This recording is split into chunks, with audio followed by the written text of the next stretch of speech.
What's up guys, this is Mike the Detroit Borg with a look at the Samsung Galaxy Nexus. Now I know this isn't a new phone, it's about as old as the iPhone 4S, but what's new is how it's being sold. Google is finally selling this phone directly from the Google Play Store, off contract. So you can buy this off contract for $399. So what you get is basically the international GSM version. This doesn't have LTE capabilities. This is just a 3G phone. So this will work with AT&T or T-Mobile. I will be using this with AT&T.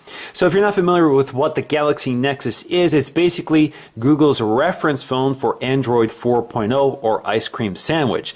So what this means is that it's pure Android 4.0. There's no overlay, there's no TouchWiz from Samsung, it's just pure Google Android. So this also means that this phone is a lot more likely to be updated right away as soon as software is released, because it doesn't have to deal with manufacturers or carriers that have to push out software updates that are compatible with all the software that they've installed on their phones. Now quickly getting the specs out of the way, we have a Super AMOLED screen, 4.65 inches with 720p resolution, so that's 720 by 1080, a 1.2 gigahertz dual-core processor, 1 gig of RAM, a 5 megapixel camera, a 1.3 megapixel front-facing camera, 16 gigs of internal storage, and NFC as well. So this has the NFC technology that works with Google Wallet. We have a 1750 milliamp battery, and it supports Bluetooth 3.0. So take a look around the box. On the front, we have the Samsung Galaxy Nexus in its purest Android 4.0 form. On the side, we have the profile of the device. In fact, you can see it has a slightly curved glass screen, which is made possible thanks to AMOLED. On the top, we have nothing. On the side, we have the other side of the device. On the bottom, we have our sensitive information, which we're not going to share. On the back, we have this seal, which tells us do not accept if it's broken. On the back, we have Google, Samsung, and down here we have some information regarding FCC and that sort of thing. So let's go ahead and crack the seal and make it official.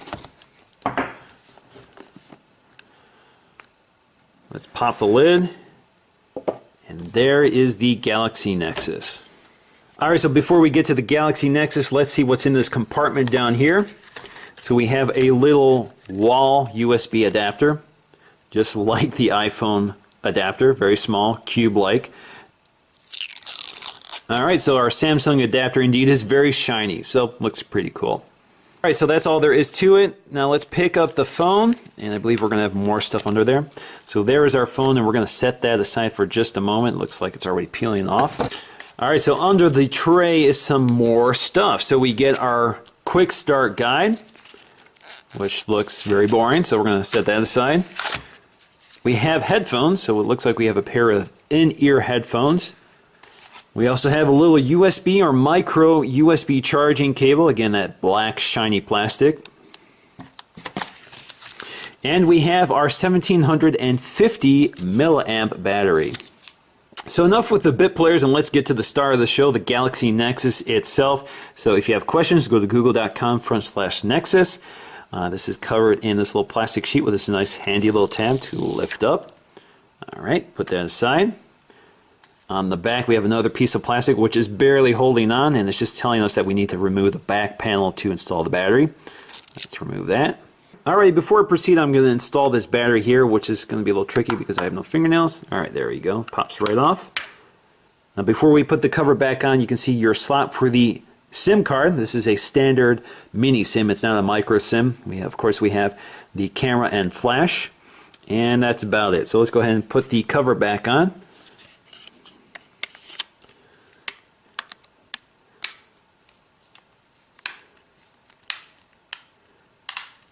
Alright, so let's take a look around the hardware itself. So on the back, of course, we have this removable backplate with the Samsung and Google branding. There is no other carrier branding, of course. Down here we have our speaker. Up here we have the thumbnail port for peeling this back. It comes off pretty easily, even though I have no fingernails. It works pretty well. On the center we have the camera, which is a 5 megapixel autofocusing camera with 1080p video recording. And of course below that we have a little LED flash. Now on the bottom, of course, we have a micro USB connector for charging or porting data to it. We have a microphone, and we have a little headphone jack. Now on the left side, we have our volume rocker, of course, up and down. On the other side, we have the power on and off button. And here we have our pogo connectors.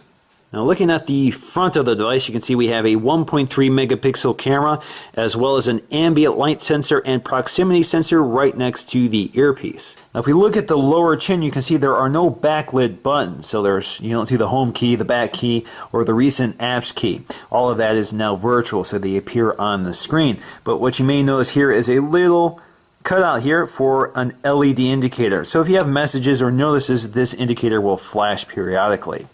Now we're ready to boot this up for the first time, so let's just tap and hold that power button. You hear it vibrate.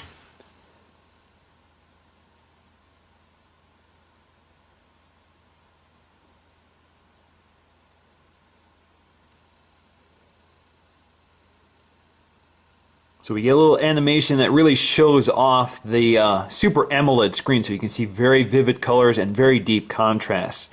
The blacks of the image look exactly like the bezel, very black, very dark, very deep, looks very sharp. Alright, so we can get started. So of course I'm in the United States, but you can change that just by tapping. Let's go to start. I don't have a SIM card installed right now, so we're going to skip that process. And I need to select my Wi-Fi network, so let's go to time capsule.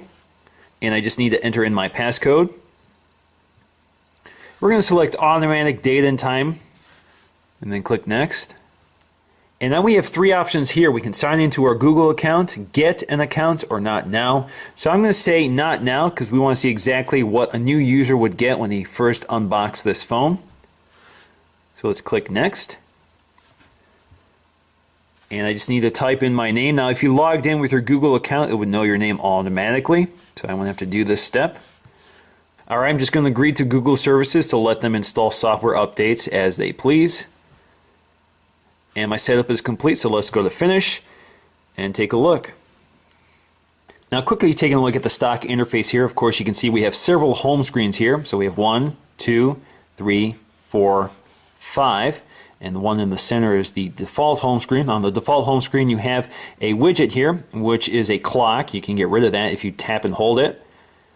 And you can take it up to the remove section and that will delete it. You can also tap your apps button, which will take you to the other apps installed on this device. So these are all the default apps. If you look through them, you can see quite a few familiar and standard apps specifically from Google, such as a calculator, Google Maps, Google Earth, Google Drive, Google Music, etc. Let's go home. And in fact, on the home screen, they've also given us a folder filled with Google apps such as Gmail, YouTube, Google Music, navigation, and that sort of thing. And of course, we also have the camera app. Now, if we swipe to the right, we have our Google Play Store, we have our settings, and we have our gallery. So this is where our photos will appear. Right now, I don't have anything in there, so we're going to skip that process.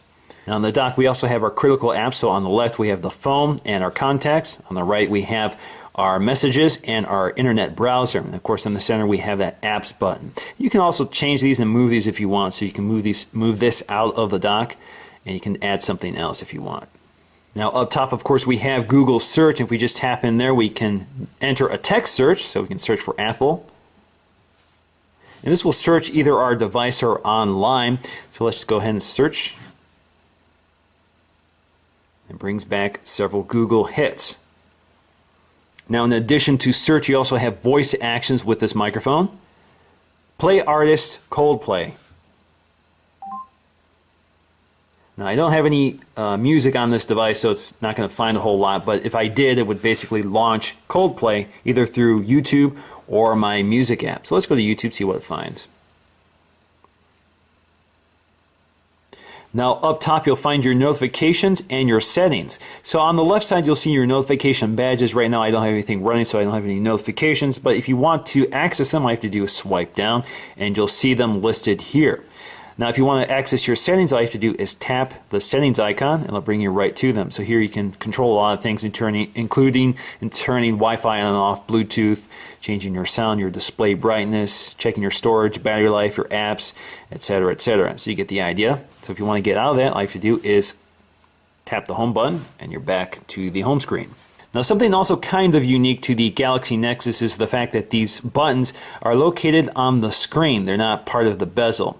So that means that when you rotate this around, so for example if we go to Safari, we rotate it sideways, you can see they change orientation, or if you flip the phone around, it'll switch back to the right side. So that gives you a lot more flexibility, but that also means that these buttons are constantly moving around depending on how you're holding the device. So some manufacturers have decided to continue to include these buttons in the bezel. So if you're not familiar with what these are, so of course we have the back button, we have the home button, and then we have the recent apps button. So with the recent apps button, you can see everything that you've launched recently. And if you want to close them out, just swipe them. Or if you want to launch them, just tap them. Alrighty guys, we can't take a look at the Galaxy Nexus without looking at the iPhone 4S right next to it. So the iPhone 4S has a 3.5-inch LCD screen, of course that Retina display, and the Samsung Galaxy Nexus has that 4.65-inch screen, which is Super AMOLED. It's very different technology, but the Super AMOLED screen does have some benefits and some negatives. It does have excellent off-axis viewing. You can look at it from every angle. The only distortion you see is from that anti-reflective coating on that curved glass screen. In terms of overall dimensionality, the Galaxy Nexus is thinnest at its thinnest point, but thicker at its thickest point. So overall, the iPhone 4S is still a thinner phone. Now, in terms of overall ergonomics, this is where things get a little subjective. Of course, it depends on the size of your hand. I happen to have very large hands.